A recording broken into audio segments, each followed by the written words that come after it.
Welcome. This is the first time I get to moderate a conversation like this as part of the Humanities Research Fellowship, and I'm very excited. I'm Maya. I'm an assistant professor in literature and Arab crossroads here at NYU, and I'm going to introduce Burak and discuss his beautiful work with all of you. So Burak Sayım is a fellow. He recently earned his PhD at the International History Department of the Geneva Graduate Institute, where his dissertation received the highest possible distinction awarded by Swiss universities. I am not surprised. His dissertation garnered support from the Catherine and Shelby Cohen Davis Fellowship Program, the Istanbul Research Institute, and the Fondation Pierre Dubois pour l'histoire du temps présent, among others. He previously held an Albert Gallatin Fellowship at the University of California, Berkeley. In 2021-2022, he was also a Bucerius Fellow in the Beyond Borders project of Sykes-Picton. His articles have been published and are forthcoming in the Journal of Global History, Itinerario, Journal of Imperial and Global Interactions, Revolutionary Russia, Mashriq al-Mehja, Journal of the Middle East and North African Migration Studies, and the Journal of Ottoman and Turkish Studies Association. Please join me in welcoming him, and I look forward to this conversation.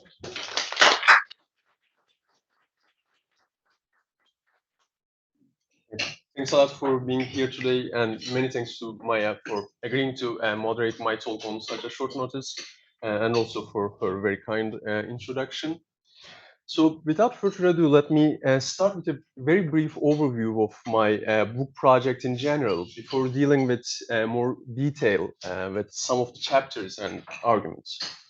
So in the Middle East, and in particular in ex-Ottoman lands, three intersecting processes created a turning point for radical networks following the World War. First, the Ottoman collapse brought about the emergence of new nation states. However, many of these nation states were or became colonial, which in turn provoked a sustained anti-colonial resistance. And finally, the Bolshevik Revolution in 1917 in Russia. By the way, I just discovered that today is the anniversary of the Bolshevik Revolution, November 7th. Good timing. So yeah, and the Bolshevik Revolution in 1917 in Russia paved the way for the supranational political project of Bolshevism, which in turn created an organization called the Communist International, of which I will be speaking a lot today, which was an organization formed in 1919 in Moscow and gathered communist organizations from all over the world, but conceived itself not as a coalition or alliance of different national communist parties, but rather as a united world communist party. So this Communist International organization somewhat serves me as a collective protagonist for my research. So this triple reality sets the stage for my book project, Transnational Communism in Post-World War I Middle East, Anti-Colonialism, Internationalism, and Itinerant Militancy.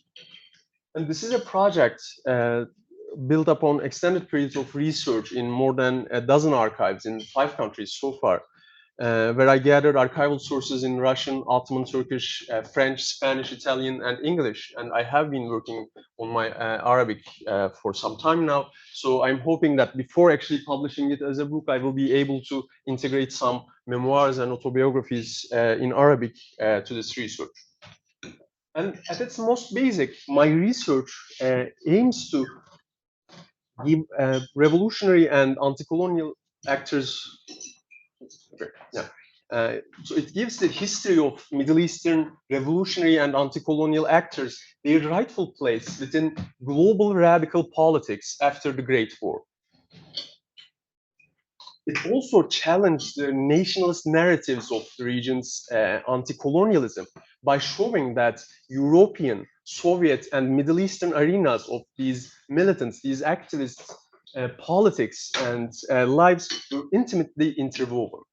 And finally, by focusing on cross-national circulation of militants, publications and ideas, it shows how radical connections, regional and trans-regional radical connections from the Ottoman period showed remarkable resilience even when nation states established themselves. So in its current version, the book project is organized as 3 thematic parts, all of which containing 3 chapters each. So I will first introduce this general structure of the project. I will try to keep it very brief. Then I will try to discuss 1 chapter each from all 3 parts, but I suspect I might not be able to discuss the 3rd part due to time issues, but we'll see that. So the first part, which I call the Middle East and the transformation of revolutionary politics, seeks to establish the outlines of Middle Eastern communism following the Great War. Its first chapter explains the peculiarities of the emergence of a communist movement in the Middle East by focusing on a collective biography of the first generation of Middle Eastern communists. Then, in the second chapter, I turn my attention to the interplay of Islam and communism in the region, and I argue that the Communist International, somewhat counterintuitively, offered its own interpretation of Islam, an anti-colonial interpretation of Islam, as opposed to British-backed enterprise to frame Islam as a force capable of placating anti-colonial and social aspirations in the region. Finally, in the 3rd chapter, I discuss the emergence of a new set of everyday militant practices in the communist underground in the Middle East at the junction of the new Bolshevik model coming from Russia and existing everyday practices in the pre-war revolutionary organizations in the region. And the second part of the dissertation focuses on communist anti-colonialism in the region through different episodes with a keen eye on global connections. So its 3 chapters deal with different episodes in the region to show first Anatolia, Iran, then Middle East, East Asia, and finally Middle East, Europe connections. I believe splicing the discussion of Middle Eastern anti-colonialism with global radical networks helps us challenge the nationalist understanding of anti-colonial uprisings happening in the region for a decade following the Great War, from Morocco to Iran, from Syria and Turkey to Egypt, and insert them within global radical politics. But as importantly, anchoring the history of Middle Eastern communism and radicalism to actual anti-colonial revolutions happening in the Middle East, instead of intellectual influences coming from Europe and Soviet Russia, helps us underline the agency of local militants instead of focusing just the influences coming from other regions. Okay, so finally, in the 3rd part, I discuss people and objects as actors or instruments of cross-border connections, illustrate different aspects of what one might call an early socialist globalization. So in turn, I first focus on the envoys of the Communist International, the European envoys of the Communist International in the Middle East. Then to sailors crisscrossing the Mediterranean and the Black Sea to connect diverse radical networks through port cities. And finally, I discuss communist newspapers and journals in the region with cross-border and trans-regional distribution networks. So after that brief overview, let me start with an argument that serves as a backdrop and that informs everything that comes after in the book. It particularly concerns the wave of radical upheavals that followed the World War.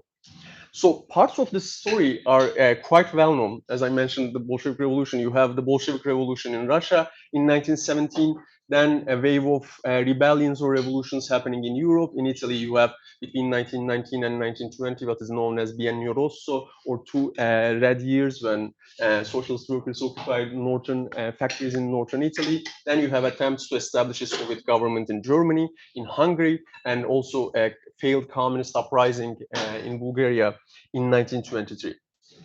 But while the European, or at best Western episodes of this post-World War revolutionary upheaval is well established, non-Western contexts, and particularly the Middle East, seem remarkably absent in this story. But as I argue, the Middle East was very much present in this historical moment, with anti-colonial rebellions and revolutions happening throughout the region, from Maghreb to Mashrek, from Turkey to Iran. And not that these episodes are forgotten or anything. Almost all the cases that you see over here hold a very prominent, even a foundational place in the historiographies of the nation states that and post-colonial states that came after, almost like an origin story of these nation states. But probably due to their prominent place in national and nationalist historiographies, these stories have often been told in national and nationalist terms, with very little attention to the global framework underpinning them. In a way, while their anti-capitalist counterparts in Europe have been widely and rightfully considered integral parts of a global movement, histories of Middle Eastern anti-colonial revolutions remained strictly national, almost unglobalizable on a theoretical level, recalling Chakrabarty's point about only Europe being considered theoretically knowable. So instead, I make the case to spatially and temporally expand the historiography of the revolutions that followed the Great War, which has been mostly understood as European rebellions and revolutions happening until 1923, and try to understand them as part of a truly global moment, or a global revolutionary wave, as I call it, spanning all across the world between 1917 and 1927, and where the Middle East and the global South played as prominent a role as Europe did. And finally, let me underline that this argument isn't just about filling a niche or a void in the literature by adding an overlooked point. Rather, reframing the stories of Middle Eastern anti-colonial revolutions as momentous revolutionary events on their own right is important to bring back the agency of Middle Eastern actors, including but not limited to communists. So this way, instead of seeing Middle Eastern bid for national liberation in the 1920s as a footnote to the real history of revolutions happening in Europe, we could introduce them to the history of radical networks as revolutionary actors in their own right and protagonists in their own story. So after setting the scene with more structural elements such as this post-war revolutionary upheaval, we can now zoom on in individual actors. And indeed, this is what I do in the first chapter of my book, where I track individual political trajectories of dozens of militants who constituted the first generation of Middle Eastern communism. And I do that based on personal files located at the Communist International archives in Moscow, as well as British and French police archives and Italian Carabinieri archives of forces who were surveilling these communists. So this sort of collective biography lets me make several arguments. First, it shows that for the main body of Middle Eastern communists, communism was not an internationalist alternative to nationalism, but rather, and almost on the contrary, it was the logical consequence of their bid for national liberation. This stands in, for instance, in stark contrast with what was happening in Europe, where the distinctive feature of communism was their opposition to war efforts during the Great War. So, in other words, their opposition to nationalist politics. And also, even beyond Europe, for example, in a recent and brilliant book on Indian communism published by Cambridge University Press, Ali Riza made an argument saying that the national came via the international to Indian communists. But I argue that it was the other way around in the Middle East. In the Middle East, the international and the communist international came through the national to the political scene in the region. So, while national liberation politics stood out prominently, the political backgrounds of these militants show a remarkable variety, which will, in a second, bring me to my second argument in this chapter. So clearly it's impossible to talk about all these people in what is more or less a short presentation.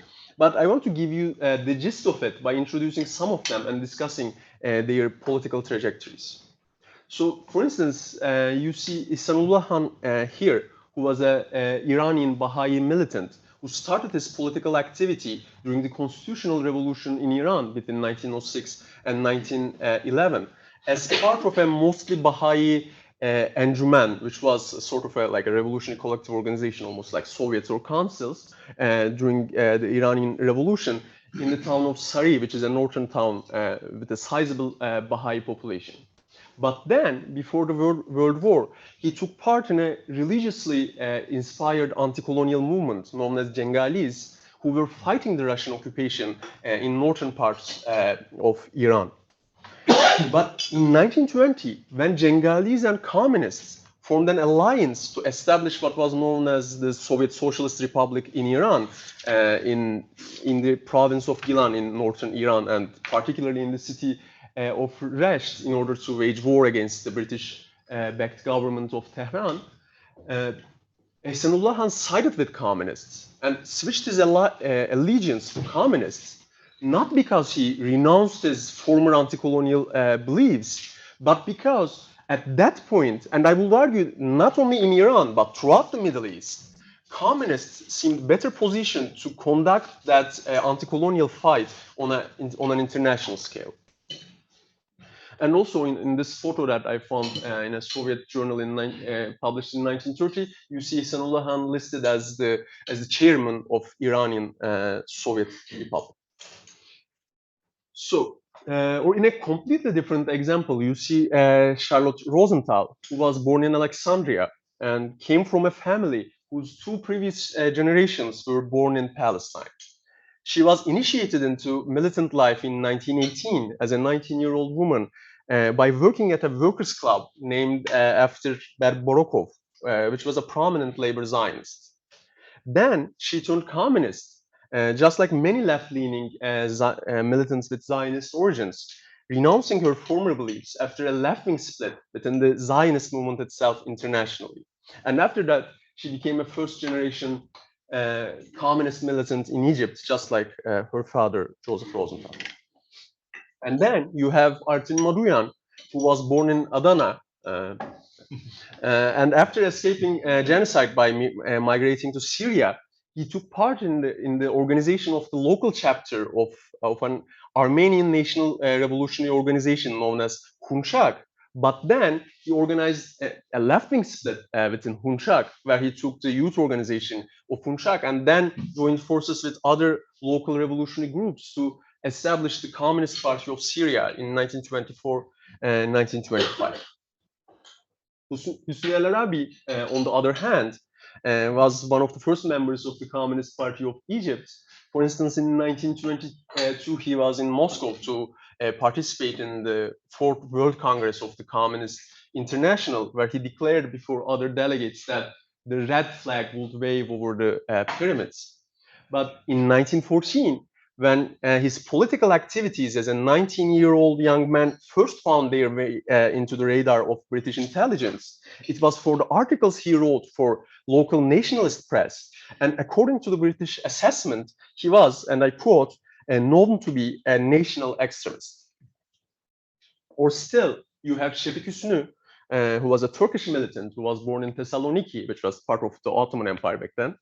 And then went to Paris at the age of 16, and where he eventually studied at Sorbonne University. And according to an ego document he penned, he was an avid reader of the then socialist newspaper Humanities while he was in Paris. And still, according to the same document, before reading any Marx or Engels, as you would expect from a Marxist, he was a follower of prominent French socialists such as Jean Jaurès. But all in all, Şefik Hüsnü was an upper-class intellectual who cut his political teeth not in local nationalist politics in the Middle East, but within the European socialist movement, unlike militants such as Arabi and Ihsanullah Khan, whose political origins were local anti-colonial nationalism. And finally, you have Ortenzo Mascaro here, who was among many Italian anarchists who, after taking part in Mediterranean or transatlantic Italian anarchist networks before the war, turned communist following the Bolshevik Revolution and became one of the early members of the Communist Party of Egypt.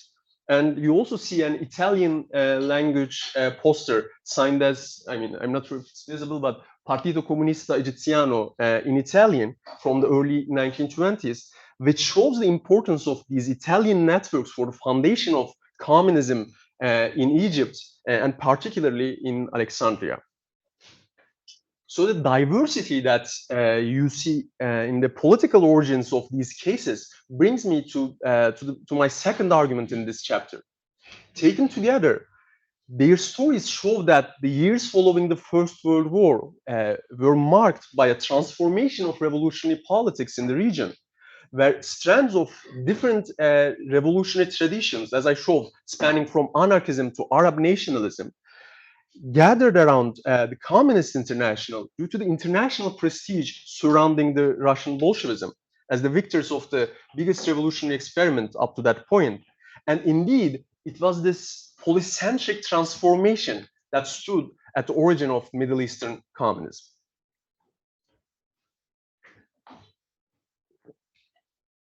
Okay, so now let me turn to another chapter from the second part of my book project, focusing on communist anti-colonialism, as I mentioned earlier. So this particular chapter that I will introduce deals with a sustained European communist campaign in support of anti-colonial rebellions happening in Morocco and in Syria between 1924 and 1927. Now, I find this topic particularly interesting because it proves that the interaction between European and Middle Eastern radicalism was not unilinear. And just as Europe had an influence on what was happening in the Middle East, Middle Eastern revolutions also shaped European communism. So let me recall some of the context first. Well, from the communist point of view, at least until 1923, the European Socialist Revolution and particularly the German Revolution stood at the center of their political attention. But as I mentioned, with defeats happening in Germany, Bulgaria, Italy, and Hungary, at that point, especially by 1923 and 1924, the prospects of a socialist revolution in Europe seemed kind of far away. But as of 1925, the situation in the East was remarkably different, not in the sense of there were like socialist revolutions happening, but anti-colonial revolutionary forces were gaining ground by the day in China, in Morocco, and in Syria, and also in Indonesia. The preparations for a communist-led anti-colonial uprising, which will eventually take place in 1926, were underway. And as a topic of particular interest for this chapter, in Morocco, anti-colonial forces gathered around Abdul Kerim had been successfully fighting against a dual colonial occupation. And to recall, at that time, Spanish forces occupied northern Morocco and also parts from the south, while the French occupied the rest of the country. And particularly in its initial fights against the Spanish, Moroccan fighters had been extremely successful, at one point controlling almost the totality of the Spanish-occupied territory, and also proclaiming an independent Rif Republic, which existed for at least 4 or 5 years. And these victories, in turn, inspired a host of anti-colonial revolutionaries from the United States to India, as memoirs and autobiographies from that time show. But this is a topic that I deal more in detail in my book project. But more importantly, for my purposes here, this changing dynamic turned the tables between Europe and the Middle East, or Europe and the East, so to speak, as the center of attention of revolutionary militants and organizations. And this changing dynamic is also the basis of what I call the anti-colonial term in Europe of European communism, starting in 1924. And in a nutshell, with anti-colonial revolutions bursting left and right, the Communist International urged European communist parties to play a more active role in supporting anti-colonial revolutions, and accordingly established an underground anti-colonial bureau in Paris, led by famous Indian communist Manabendra Nath Roy, who will take a leading role also in the organization of the campaign that I will talk about, together with Algerian communist Mahmoud Ben Lacal and French communist Jacques Doriot. But so much for the broad overlines. Let me, talk about the actual campaign happening in Europe as well. Well, actually, the campaign took place in two countries because, as I mentioned, Morocco was occupied both by Spain and France. But at that time, the Communist Party of Spain was more or less a negligible force, while French communists controlled a mass party. So that's because of that, the campaign in France was much bigger, and that's also the main focus of my chapter as well. So the campaign started with an intentionally provocative message by the French Communist Party almost immediately after the arrival of Roy in Paris, which was also published by the French communist daily Humanités, and declared the French Communist Party's support for Abdelkerim and his forces with a declaration signed by the party's top leader, Pierre Semar, and Jacques Doriot, whom we just met, who was also the leader of the communist youth in France. So the campaign tried to touch different layers of society with messages bringing together anti-colonialism, internationalism, and everyday concerns. For instance, women were addressed as mothers, wives, or daughters of soldiers sent to front rather than as workers in their own right, and were urged to pressure male members of their family to avoid conscription. But for the French Communist Party, as one might expect from a communist party, the most important audience was the industrial working class. And to reach that audience, the French Communist Party used a number of means, but it also prepared a list of talking points, which were sent to Paris and other major French cities, which recalled that the military spending for the Moroccan War would cost each and every worker 100 francs. To recall that even if they weren't sent to the front to actively participate in the war itself was against the interests of the French working class. And on the other hand, brochures and declarations in Arabic, in Polish, Yiddish, Spanish, and Italian were used to reach the immigrant working class in the country. But what I find more interesting is that there was almost a viral side to this campaign, probably because of the central role played by the communist youth. For instance, the communist youth mass-produced a postcard with the photo of a French soldier posing behind a decapitated Moroccan fighter, and which read, "This is the French civilization. Take a good look at what this was all for." I mean, this isn't the photo. I had a copy of the photo, but it is quite graphic, so in the end I decided not to show it. So, and young communists were apparently sending these postcards to random addresses using random post offices to maximize their reach, and which led in turn to French police to implement stricter control on postal services. But also, and I find this quite ingenious, French communists composed several songs about the Moroccan War as part of their mass campaign, such as Sous le soleil marocain or Au Maroc.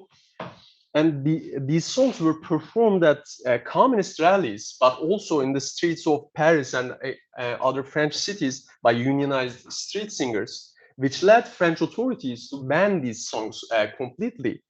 But notwithstanding the ban, or perhaps precisely because of the ban, apparently, as French police archives indicate, these songs were quite popular, particularly in Paris. And as a matter of fact, Sous le soleil marocain, and you see a bit of this song's lyrics on the screen, became quite a hit, and it was talking about the ordeals of a soldier sent to the Moroccan front, and it was performed by some very famous French singers in the decades to come, and it's even some versions of it are available on Spotify right now, and I want to like show you like 10 seconds of it or something.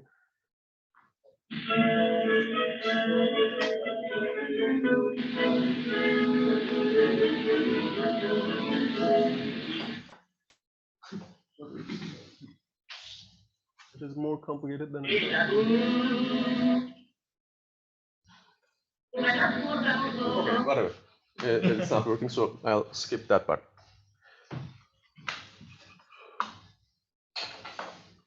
Sorry, I'm having a bit of a trouble. Yeah. Yeah.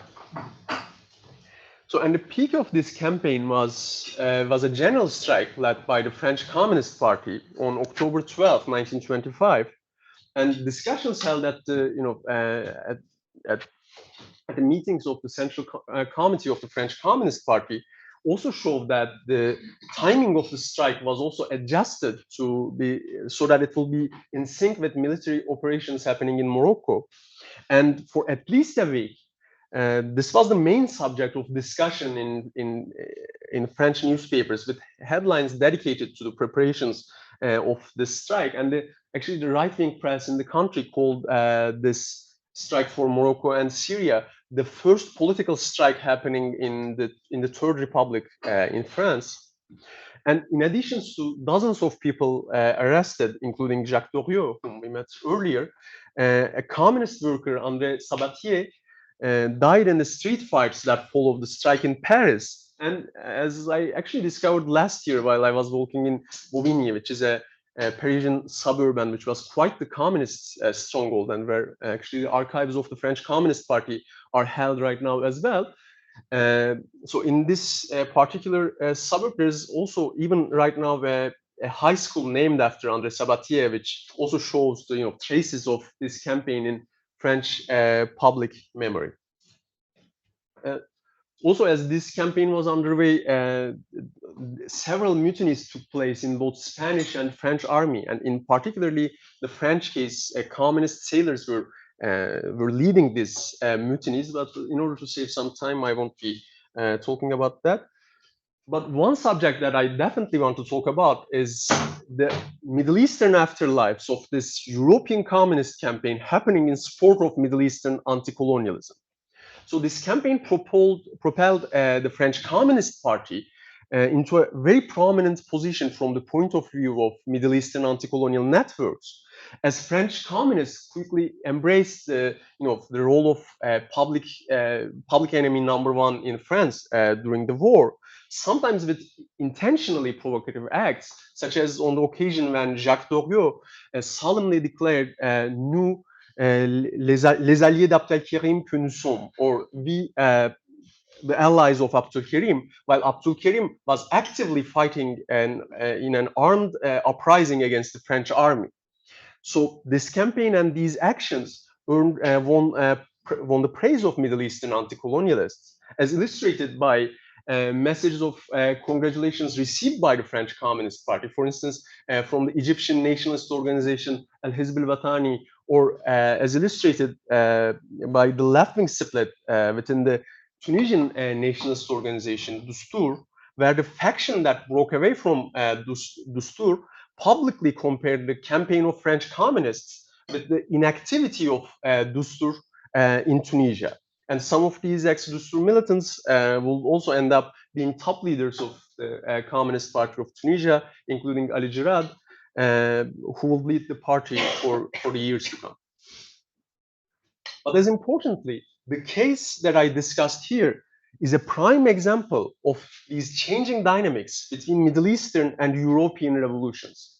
And this is illustrated wonderfully in a declaration signed commonly by the communist parties of Egypt, Palestine, and Syria, commenting precisely on the French campaign against the war in Morocco. So the statement reminded Arab population that, and I quote, they were not isolated in this struggle, and behind them marched the revolutionary workers of Europe, end quote. and urged Arab population to unite with the slaves of capitalist oppression in Europe. So this argument about European workers marching behind the Middle East and not as the vanguard, as one commonly finds in the communist literature in Europe at that time, is fascinating. Commonly, at least until a certain point, European communists framed national liberation struggles happening in Middle East and beyond as an auxiliary force to European socialist revolution. But at this point, as anti-colonial revolutionary struggles in the East came to the forefront, while European socialism was going through a time of defeat and stagnancy, not only the Middle East was not following Europe from behind, sorry, and not only the Middle East was not following from the Europe from the behind, but European communists and communist-led trade unions were mobilizing in support of anti-colonial revolutions happening in the Middle East. Or if we wanted to play with the communist lingo used at that time, this time it was European working class who was mobilizing as an auxiliary to the Middle Eastern anti-colonial revolution. Thank you.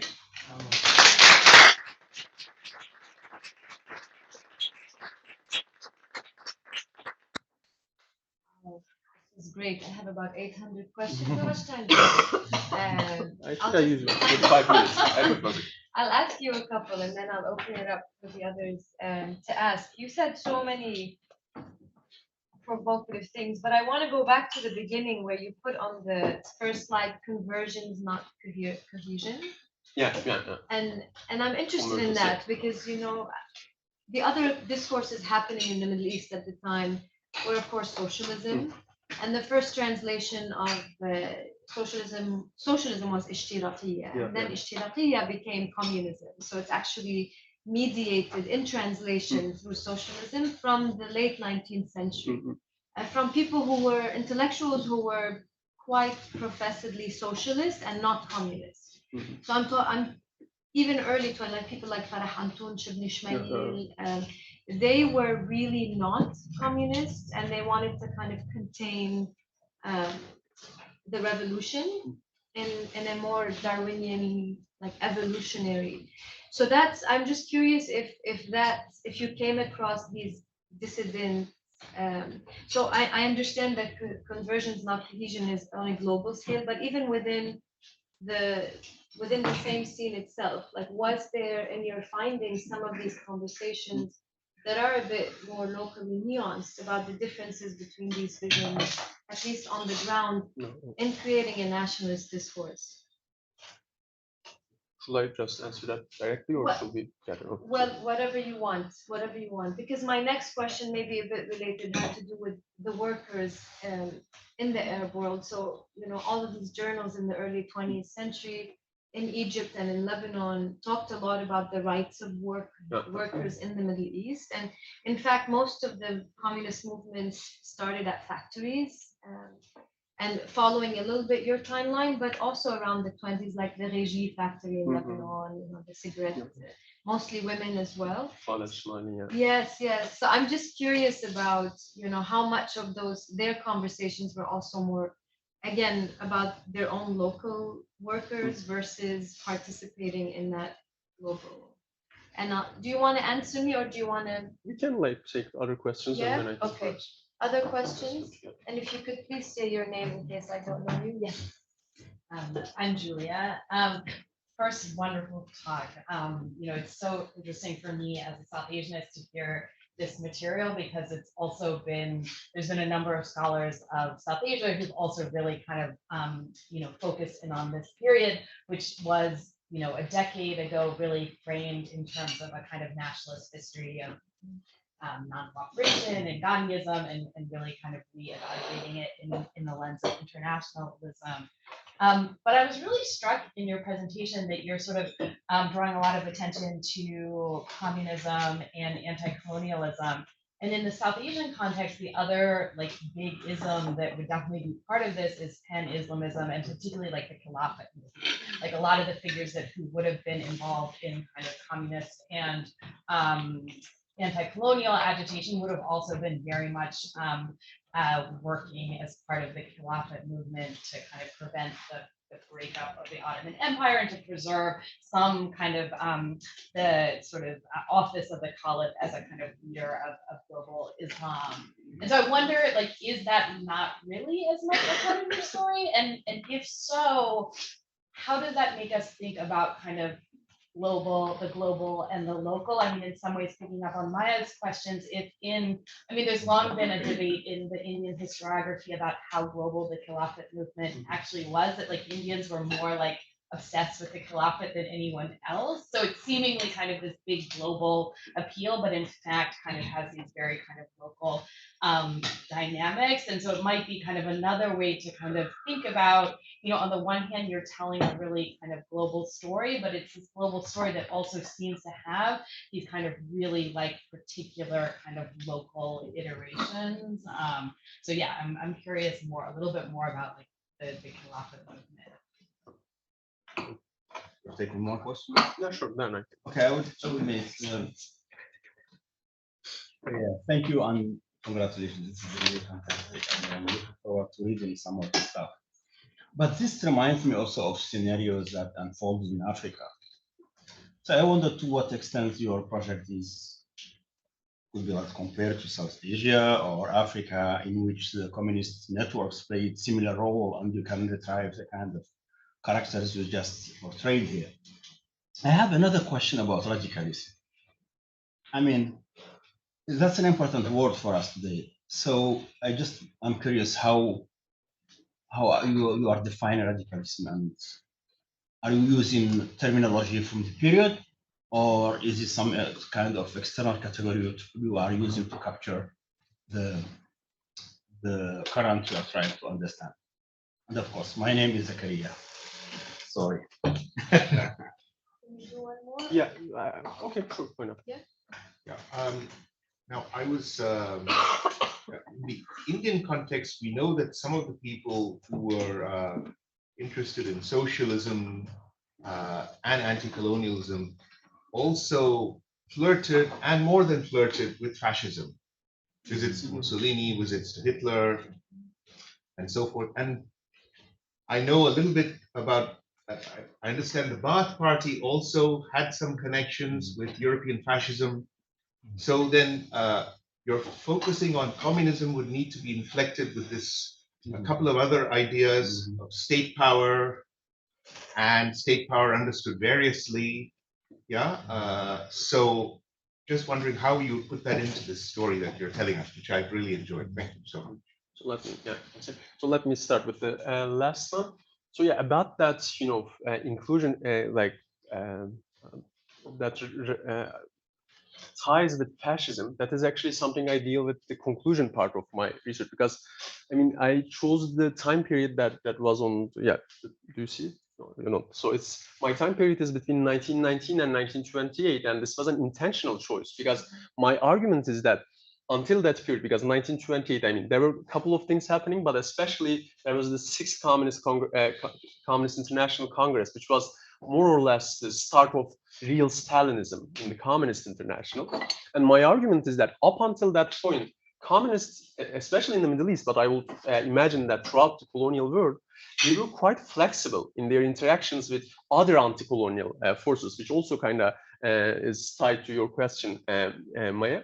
And they were trying to form these like anti-colonial fronts and all that sort of stuff. And they were also trying to materially support other non-communist anti-colonial forces, which changed with 1928. I mean, some of the changes after that 1928 is actually quite common once again in European context, because you might have heard like especially in Germany, while Nazism was rising after 1928, Communist Party in Germany started to like attack Social Democratic Party by using that weird expression, social fascism.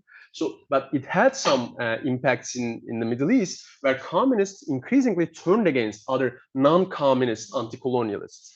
And I believe this was the start of, up until that point, I believe the Soviet Union and the Communist International was the main ally of many anti-colonial, many non-communist anti-colonial movements in the region. But after that, 1928, indeed there was a turn towards fascism, initially towards Mussolini, which was quite active in contacting Middle Eastern populations, especially using Radio Bari, which had Arabic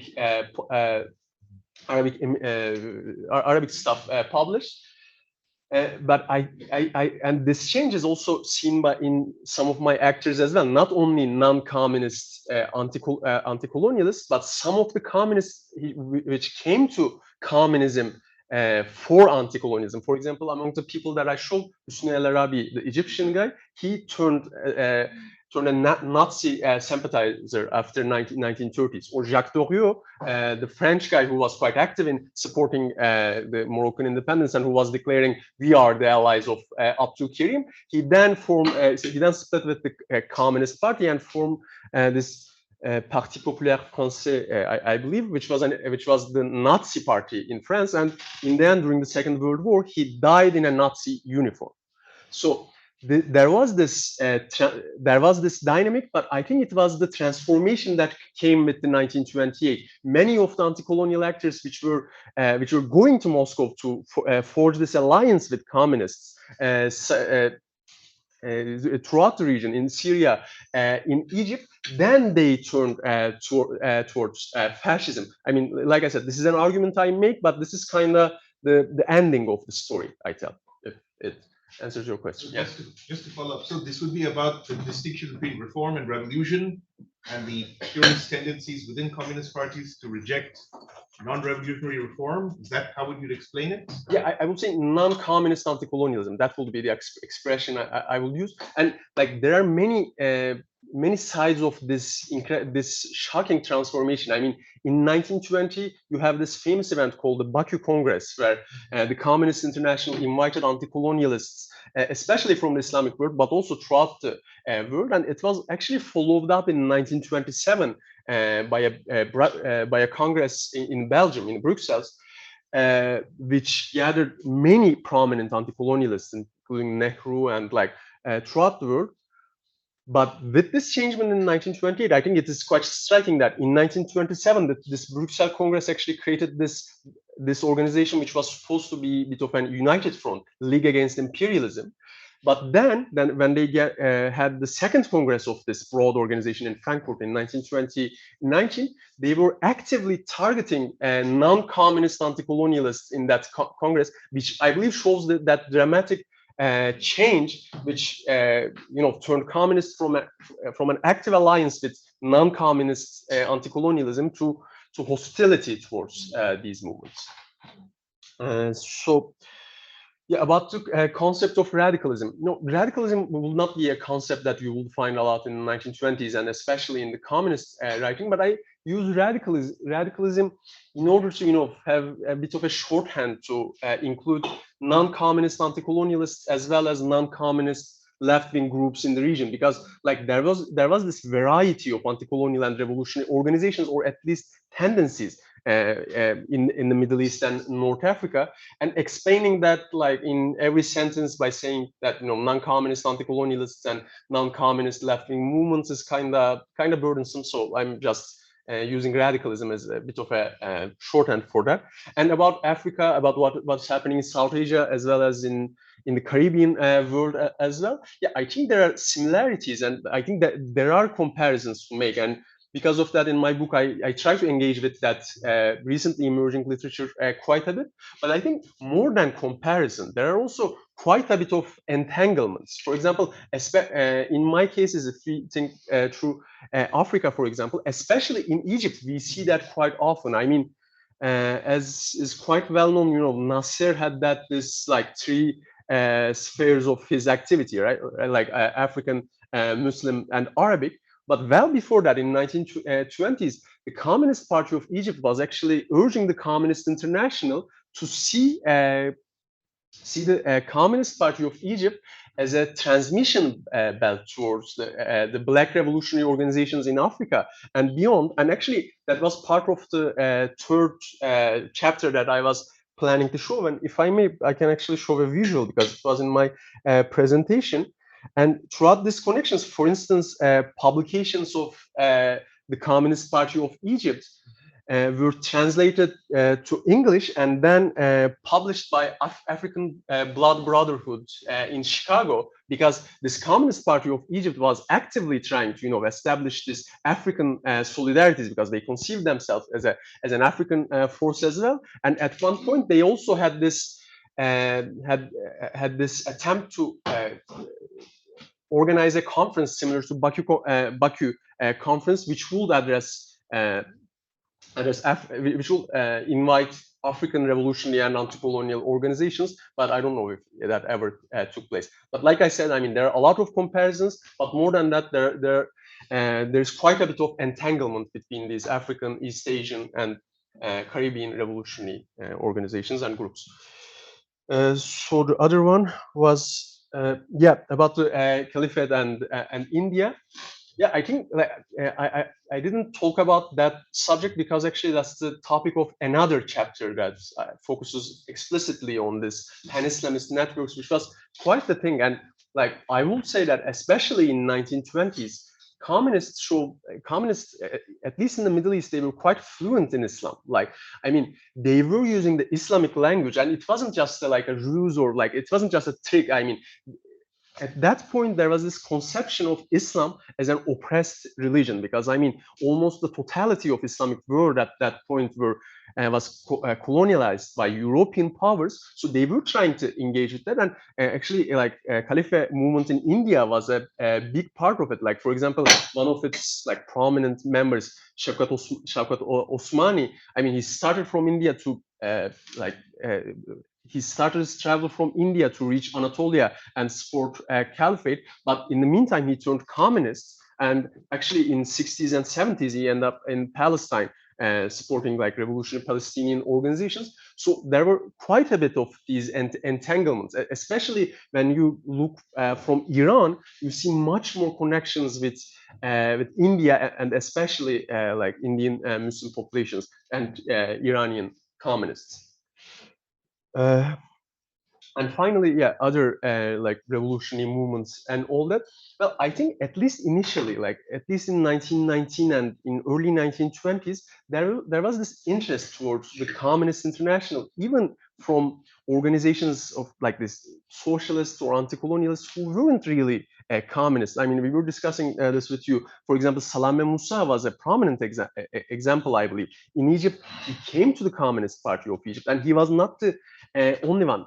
For instance, in Cairo, there was this socialist party. I don't know how considerable a force it was back then, but initially at that time of convergence, they indeed joined the Communist Party. But that sort of convergence did not necessarily last long. I mean, then Salam Moussa was kicked out of the Communist Party, and I think when it came to anti-colonialism, communists were more ready to acknowledge differences and work together, but not necessarily with other tendencies of socialist movements in the region. And finally, I find that discussion about iştirakiyun that quite interesting, because indeed in the region, even after the establishment of communism, militants played with this literature, because like İştiraki was socialist and Shuayin became communist. But for example, in Ankara, when the Communist Party established in Ankara was banned, they were planning to like establish this another communist party which would have some legal presence.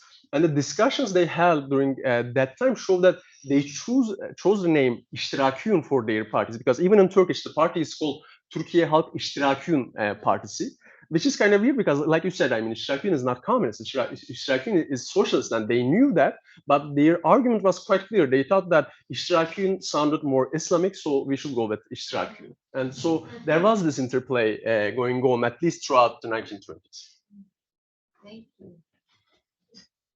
Thank you very much for an excellent presentation. I have a question about the weight of these communist movements, like compared to the non-communist movements. Like, would you consider those communist movements were at the center of the anti-colonial movement, and like compared to other non-communist movements or like Islamist movements, how how would you situate those communist movements and their importance in leading the anti-colonial movement? Yeah, thank you, Burak. This was wonderful. It was really fascinating. So building off of this question about language, like for lack of a better word, I'm curious how these people communicated, and it seems like there's a lot of translation going on, which is and like kind of side by side translation, which is really interesting. Was there, for lack of a better word, a like lingua franca of communist networks, like globalized communist networks at the time? Or were there translators that were kind of doing this work? I'm curious how the like communication happened in that sense. Wonderful question. Can I just add a little question to that? What was the role of the, I mean, you know, I'm writing a chapter on sailors and photographs, and I noticed you had tons of photographs, and I'm wondering like what, you know, if like, Peter's question is about sort of language, like to what extent were images used as a sort of like trans-regional like lingua franca?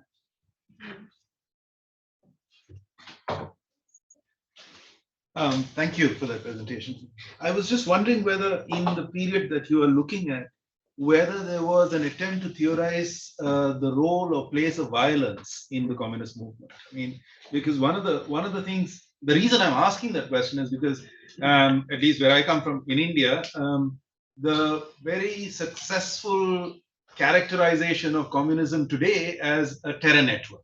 You know, so it's seen as unacceptable violence. It's seen as violence that can be characterized as terrorist, and so there's a seamless kind of manner in which communism now stands for one kind of expression of terrorism. So how can, looking back to that period you're talking about, can it give us some resources to think about violence? Yeah, sure. Thanks, Burak. This is like a fascinating project overall. I'm curious about, I think it's chapter 5, the religious background, religion as a battleground chapter. Chapter 2, yeah. I'm curious to hear a little bit more about that, and in particular, it's like fascinating to hear that the communists of the era were very fluent actually in Islam, as opposed to what one would expect. So I'm curious to hear more about that, and also out of a personal curiosity. So I studied left-wing Islamism, as I call it, in Turkey, and the farthest that the people that they draw from the sources it goes is Ali Shariati. Mm-hmm. It's fascinating that there's a gigantic gap between, you know, the period that they study and I wonder how to make sense of that silence or that lost track of genealogy, whether it's Cold War, whether yeah. So yeah, let me start with how important these organizations were. I mean, these weren't mass parties in the 1920s. I mean, these weren't mass parties like French Communist Party or the Chinese Communist Party, but still in certain occasions, I mean, they had very prominent roles within anti-colonial movements. One example will be Iran. Like I said, I mean, while this anti-colonial war was going on, there was this alliance, like a joint government established between Iranian communists and Iranian anti-colonial movement, known as Jengalis. I mean, this is partially because it was close to the Soviet Union, and for example, in the case of Iran, it is commonly said the birthplace of Iranian working class is not in Iran, but it's in Baku. So when you are just right next to Baku, like having arms from the Soviet Union and then sending them to Iran and like establishing a solid presence was easier. But I think that's more of an Iranian exception. But throughout the Middle East, they played sometimes more prominent roles than you would expect, seeing their size, because I mean, at that time, the Communist International and the Soviet Union was quite active in supporting anti-colonial movements. I mean, we know that story quite well in Turkey, right? I mean, the Soviet Union was sending arms during the National Liberation War in Turkey, for instance. And this advantage, like having the Soviet Union or having a state in its corner was a big advantage that communists capitalized quite a bit. I mean, because of that, for example, in Syria, particularly in Syria, the Communist Party in 1925, when the Great Syrian Revolt happened, was tiny. I mean, I believe they had like 20 or 30 members. But still, when anti-colonial forces established like this joint room to coordinate within the anti-colonial rebellion, they invited the Communist Party, not because a Communist Party per se was an important force, but because they knew that through the Communist Party, they could reach the sources of the Soviet Union as well. And communists, they kind of capitalized on this like political and military capital to gain a prominent position within their anti-colonial movements. The second was violence. I believe, yeah, I think like there's quite a bit of difference between what we understand as communist movements right now, especially in the third world, and what was communist movements back then. I think our like new conception of like our understanding of this, you know, violent communist organizations, it is much more linked to what was known as the New Left in the 1960s, which kind of broke away from official communist parties and who then took like armed struggle following the examples of China, Cuba, and Vietnam. But in the 1920s and throughout up until the Second World War, I would say, the communists made a very communists underlined their opposition to particularly individual violence. I mean, they were against any attempts to like kill in like individual targets and stuff like that. I mean, they weren't opposed to violence per se in the case of a rebellion or a revolution or anything like that. But what we understand as terrorism, like individual attacks against individual targets, was reputed by communists not only in the Middle East but throughout the world. For example, there is this famous case, I believe it's in Austria, where a socialist militant not kills but shoots one of the ministers who supports the World War in Austria. And even though like Lenin and the Bolsheviks, they made this huge case about their opposition to the World War and how these other ministers, particularly socialist ministers who were supporting the World War, were kind of renegades and stuff like that, that they condemned this attack. Because I mean, it wasn't because they cared about legality or anything like that, but because they thought that their way of opposition was mass politics instead of individual actions. So I think it will be quite different in 1920s as opposed to what we've seen since 1970s. So other than that, so yeah, communication. Actually, that's something I try to address in that underground chapter, because I really care, because I believe that when we discuss these sort of like communist movement and perhaps other sort of subversive movements as well, we think a lot about like this declarations of high politics, like decisions at the congresses and stuff like that. But I really want to explore, you know, more everyday practices. I mean, like this was a transnational militant world, and like operating that transnational militant world was quite a complicated affair, and language was part of that. And there is no clear-cut answer in the Middle East. Like in some cases, they had make-do solutions. Like for example, in the post-Ottoman Middle East, a lot of people spoke some Turkish at the very least. Like you have a very prominent Palestinian communist, Necati Sıtkı, who will then take part in the Spanish Civil War, so it's quite famous. But apparently he was fluent in Turkish because, like, I mean, he was an Ottoman citizen, and in his memoirs he actually mentions his talks with Nazım Hikmet in Turkish held in Moscow while they were attending the same communist university. In other cases, like for instance, especially in North Africa, French was quite prominent. But like, for instance, around like Iran and India, Afghanistan, Persian played quite an important role. Shavkat Usmani, the Indian militant that I mentioned right now, in his memoirs, he says that, I mean, he starts from India to reach Anatolia and support the Caliphate and Ottoman Empire, but in the meantime, he turns communist, right? So he goes to Moscow and participates in this communist university. But the guy doesn't speak any English, any Russian, any French, but he was somewhat fluent in Persian. So he was attending classes with like Persian students. So there were these make-do solutions, but many of these militants were speaking multiple languages, and I find this topic very interesting. So I will keep exploring that. About images, I think the part of images, I mean, it was not images, but perhaps some documents were quite important. I mean, there was this material side. For instance, I was quite shocked to find out that in many occasions, like when communists were apprehended while traveling to Moscow or from Moscow or within the Middle East, they were discovered with like some pieces of cloth in their clothes with Russian like writings and stuff like that, which was apparently a bit of like a credentials within the Communist International, which they could use. I mean, when they were traveling from Turkey to France, let's say, they could show that to the French Communist Party to get their help. But the thing of images, I think they might be particularly important in the case of sailors, and I actually used sort of images in my dissertation as well.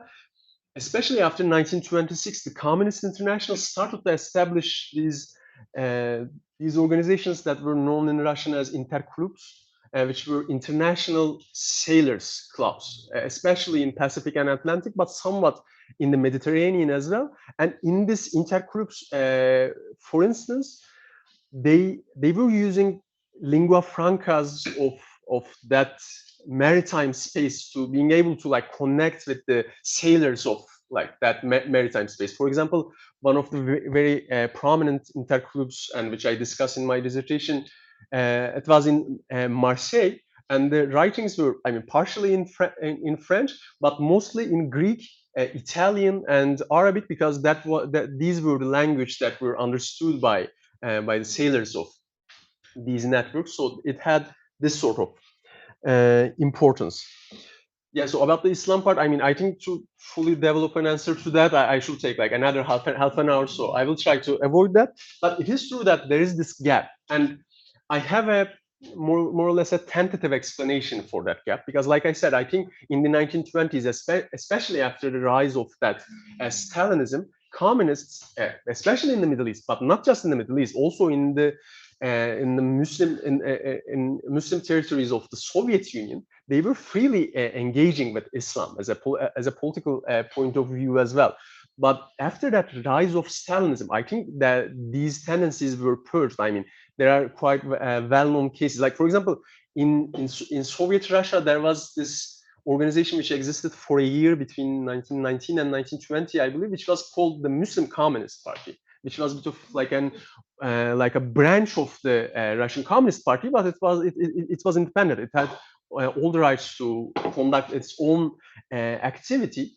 But with the rise of Stalinism, this party, just like many other activists such as Sultan all that who interacted with Islam, they were purged, and this heritage of interacting with Islam, I think it was kind of forgotten by communists. So because of that, we don't really, I mean, as communists decided to, give up that alliance with sometimes pan-Islamist networks, but especially with like, Islamic language, I think that explains sort of the gap. But in the 1920s, and like, I will be writing about that, so you can read that there as well.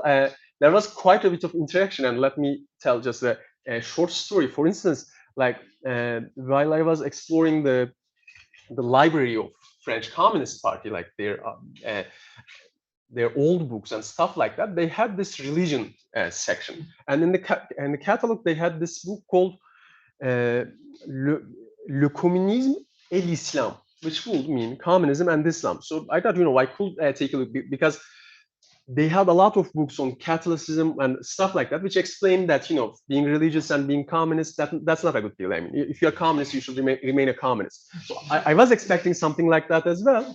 But when I received the actual book, it wasn't called Le Communisme et l'Islam. It was called Le Communisme de l'Islam, which means something completely different. It's communism of Islam, which was written in 1922. As a polemic with Sheikh al-Islam in Istanbul, and which explained that you can very well be a Muslim and communist, and in fact, if you are Muslim, you should be a communist. So there was this sort of interaction, and I think it's a fascinating topic. So I hope we can talk about that a bit more. Yeah. This happened also in some of these people that I named for you, the early. They were always finding connections or overlaps between an ummah and the community of communism, right? So there was a parallel in imagining. But that's other questions. Yes, sorry. so that I don't keep asking. Thanks again, Burak. It's great talk. I wanted to ask, I guess, a kind of different question, which is like looking from Europe back out. Like in a sense, if we think about the history of communism and it's sort of Russia and China and Cuba and all of these places outside of Europe, where does is there a memory, or at least like what are the sort of impacts on the communist movement in Europe itself? Like, is there a sense that these Middle Eastern movements are going to come back and help move the movement forward, or is it just like that's keeping the fire aflame until the Europeans get back into the action? I mean, how are Europeans looking at this? Do they see it as a vanguard, or do they see it as simply something that's happening that while we're cooling our heels here? And the other sort of tied question is, what is the sort of intellectual, is there any intellectual production that sort of lasts? I mean, I'm thinking about at the moment this is happening, there's stuff circulating around. Rosa Luxemburg and Lenin are all talking about empire and capitalism, and is there a way in which people are thinking about the edges of empire and anti-colonial spaces as sort of vanguard spaces? Is there any of these ideas that your characters are sort of developing? Does Mao pick it up somewhere down the line, or Ho Chi Minh? I don't know. So yeah, just kind of what are the sort of longer term impacts for communism itself? Can I add a little bit to that? Because I had a similar question about how the Europeans were representing, because you have the richness of the archive. How were they portraying these movements, and were they used to some extent to push for some local issues at home? So one is making the workers go on strike for the cause of Morocco, let's say, but within that, or in these publications, or these, was there also a way to channel that towards what could be done then for the workers in France, let's say? Yeah. Thank you.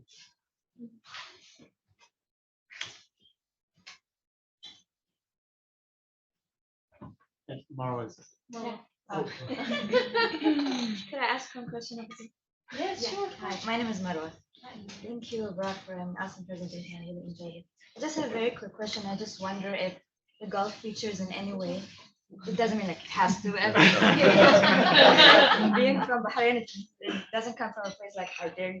But I was just curious because, particularly in a place like the Gulf, it wasn't only like the fight against the British, and places like Bahrain, there were also histories of communist-based movements, but it was also American oil and water policies, which really created, labor-based movements against these kind of exploitative policies that was mostly tailored along racist, segregational lines in the U.S., Jim Crow and whatnot.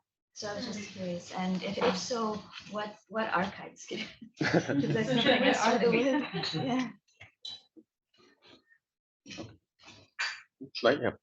So yeah, about the Gulf. I mean, it doesn't I don't have a lot of stuff on the Gulf, because there wasn't really a communist movement in the Gulf back then, at least in the 1920s. I mean, perhaps there are stuff that emerged after the Second World War in the Gulf as well, but that wasn't really my research. But I believe the only very important stuff that I have about the Gulf comes from Saudi Arabia and the Mecca, because at one point, I believe in 1924, the Communist International, with interaction with the Foreign Ministry of the Soviet Union, they actually decided to establish this mission in Mecca to reach people who will go to pilgrimage, to Hajj in Mecca, and create connections with the Muslim population throughout the world. And this is something I explore in that Islam chapter, and it is actually quite interesting, because I mean there was this inherently transnational mission happening over there.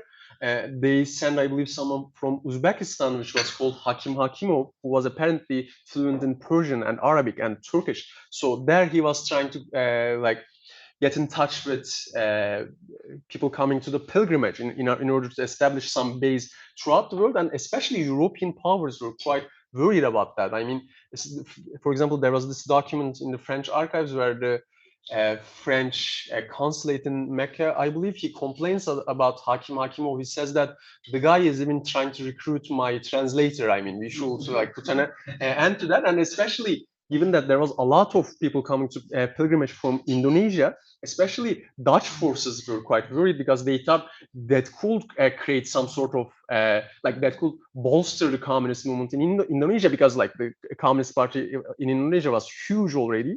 And like I don't think there was a direct connection. That will be a stretch. But when that communist-led anti-colonial uprising happened in Indonesia in 1926, I mean, it failed, and there were a lot of communists who were arrested. And according to the Dutch calculations, people who went to Hajj were quite overrepresented in the people arrested for participating in this communist rebellion. So there was the presence of Gulf only in that sense in my research. So about that look from Europe, I think to begin with, there wasn't this unified outlook from Europe. There were different tendencies which were discussing among themselves as well. But more than anything, I think they weren't necessarily thinking the Middle East or the East as the vanguard or anything.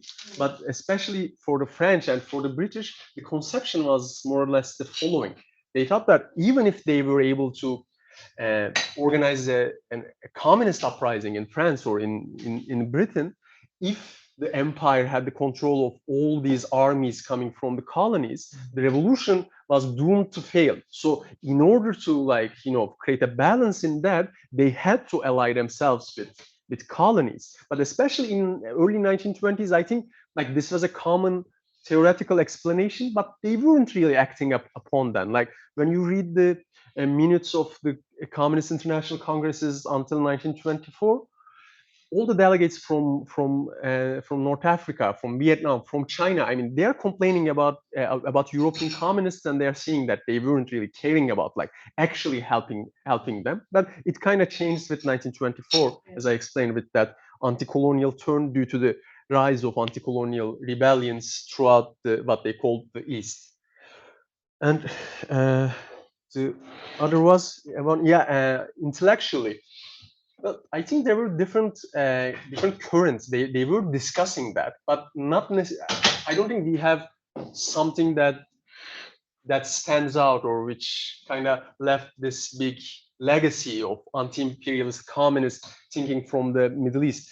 Probably the most prominent Middle Eastern communist thinker from the 1920s was Avetis Sultanzadeh, who was an Iranian communist, an Armenian Iranian communist who wrote very, very interesting books. But he was actually perhaps the most left wing of that communist movement, because he was less interested with anti-colonialism, and he thought that countries like Turkey and Iran could directly go to socialism without really engaging with that anti-colonial stuff. And for the anti-colonial thinking, I think it will come not necessarily from the Middle East, but perhaps from the Soviet Russia itself. For example, someone like Sultan Galiyev, who's still quite prominent, and like when that third worldist tendencies re-emerged in later on, actually Sultan Galiyev was used quite a bit, but he wasn't from the Middle East. Is there something that I missed? Oh, by the way, one last thing about Ho Chi Minh. Ho Chi Minh in the 1920s, he was in Paris, and he was part of what was called International Anti-Colonial Communist Circle or something like that, where North African, Vietnamese, and African communists mingled quite a bit, and they actually had this publication called Le Paria, which was, published in French, but its headline was in Chinese, French, and Arabic. And actually there were these like entanglements, and according to the French, at least, while the Moroccan uprising was going on, the French Communist Party was trying to, I talked about the mutinies, so French Communist Party was trying to reach soldiers in Morocco to, encourage them to like not take part in these military operations. And apparently to reach Vietnamese soldiers, Ho Chi Minh himself wrote a flyer which French Communist Party used to reach soldiers in Morocco. Thank you. Any other questions? and give him a break. This was fantastic. Thank you so much.